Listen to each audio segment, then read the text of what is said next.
How's it going, everybody? My name is the Cheesy Puffs. I'm wearing a beanie because it's a bad hair day. So yeah, I hope you guys enjoyed that little bit of B-roll sexy computer porn at the very beginning. That's exactly what we're going to be talking about today. Project Mustafar, right here. Named after the lava planet where Anakin Skywalker decided to go ballistic with Obi-Wan Kenobi in Episode 3 of Star Wars. And hopefully you guys bear with me. I'm trying to fix the audio for my videos. This is actually what I used in the last video, the Cydia Tweaks video. You heard this crackling, and hopefully this will solve it being on the outside of my shirt. Who knows? So Project Mustafar is... what would you call it? A ghetto rig? It's of all the parts I never wanted at the very beginning, and then it got amazingly amazing. So let's start off with the CPU. Long time ago in a galaxy far, far away, pun not intended. Actually, yes, pun very intended. Why would I have? So this lovely tower over here is a hexa-core CPU, a pretty badass graphics card, and it gets the job done for now, but I do want to upgrade eventually. Currently, it has an AMD FX 6300 CPU, an ASUS motherboard that is actually pretty reliable and pretty old, and the color blue. Okay, keep in mind, I got that CPU, motherboard, and RAM. It was supposed to be a different color build, but then eventually it became a red and black build, thus it's kind of like two builds put together. So yeah. Originally, it was going to be an NZXT H440, white and black. So it was going to be white, black, and blue accents. And it was going to be called Project Alpine. Project Alpine, the name comes from the code name of the first ever iPhone. That being Alpine. And not to mention it was blue and white, so it kind of felt like ice or something. I saw the beautiful red and black NZXT Phantom 530. And now, I'm really, really wishing I would have gone with a different motherboard and RAM. I do believe the AMD FX 6300 CPU is a little bit underpowered for my general uses. Eventually, I would like to get a 5820K from Intel. I could really benefit from the faster memory speeds. I feel like my CPU is a bottleneck in Adobe Premiere, but I'm not sure if it actually is a bottleneck. There is definitely a bottleneck in this system. I'm not sure where to start, though. It's definitely not the graphics. I mean, the graphics is an XFX R9 290X Double Dissipation, which I won from the AMD Red Team Plus giveaway.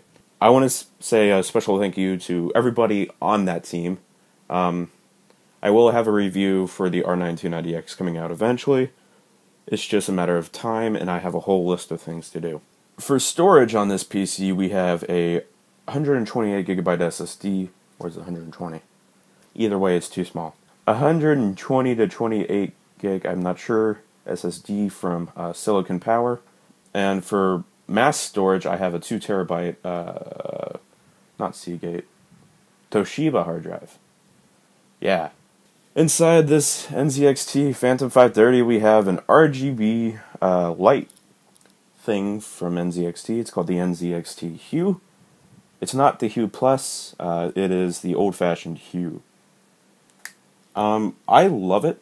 I do wish that it didn't take up a 5 1/4 bay, which is what the Hue Plus does now. It takes up a SSD 2.5. Shut up, phone. For what it does, the NZXT Hue is great. There are some cons to it, especially if you're not wanting to use a 5 1/4 bay. Overall, the system is pretty badass.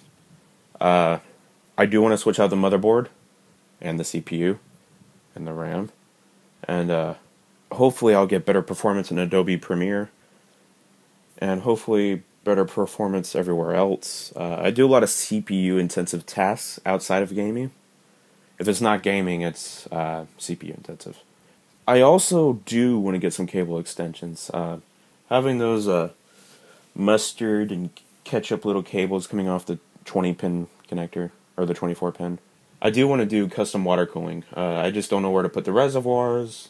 I am thinking about doing 5 1/4 bay reservoirs, but I'm not sure. At the same time, I would like to...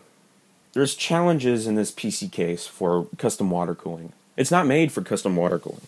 At least, it doesn't feel like it. Eventually, I want to get another R9 290X or switch over to NVIDIA, but I'm very hesitant on doing that. I feel like AMD still has some tricks up their sleeves, but I really hope AMD can get their beautifulness back. Back in the day, they made the first multi-core processor and the first 64-bit processor. They were the first to do everything. Their performance was unmatched compared to Intel at the time. And then Intel beat them to that on the CPU side. And now NVIDIA is starting to win the GPU side. I feel so sorry for AMD, man. I would love to have a full AMD system. They need to work on their TDP, though. Over 100 watts for the CPU is not good. Heats this whole room up. So yeah, doing custom water cooling would help a lot. It would get rid of that annoying CPU heatsink thing that came with the friggin' CPU. Usually water cooling is a lot quieter for CPUs, or CPU cooling. Actually, water cooling is a lot quieter to begin with, unless you get a noisy pump. Another thing I like about this PC case is that usually when you get a 5 1/4 bay taken up with something like a CD drive or something like that, it becomes really ugly. Especially with this red paint job. Nothing ever comes in red when it comes to 5 1/4 bay CD drives or anything.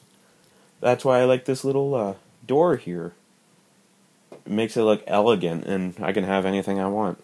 I guess that about wraps it up for this video. Thank you guys for watching. If you liked the video, go ahead, pound that thumbs up button, and go ahead, subscribe for more content like this.